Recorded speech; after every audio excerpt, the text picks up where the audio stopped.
السلام عليكم ورحمة الله تعالى وبركاته. اليوم سنتعرف على زوجات النبي محمد صلى الله عليه وسلم. صلوا عليه وسلموا تسليما كثيرا. قبل البدء في الفيديو لا تنسى الاشتراك في القناة وتفعيل زر الجرس كي يصلك كل جديد. هيا فلنبدأ. النبي محمد صلى الله عليه وسلم هو خاتم الأنبياء والرسل، فقد تزوج ب11 زوجة وتوفي وهو راض عنهم.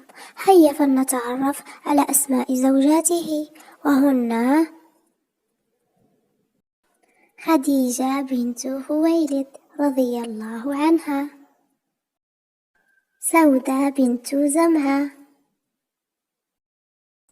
عائشة بنت أبي بكر، حفصة بنت عمر بن الخطاب، زينب بنت خزيمة، أم سلمة،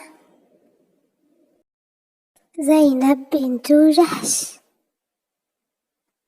جبيرية بنت الحارث، صفية بنت حوي، أم حبيبة بنت سفيان،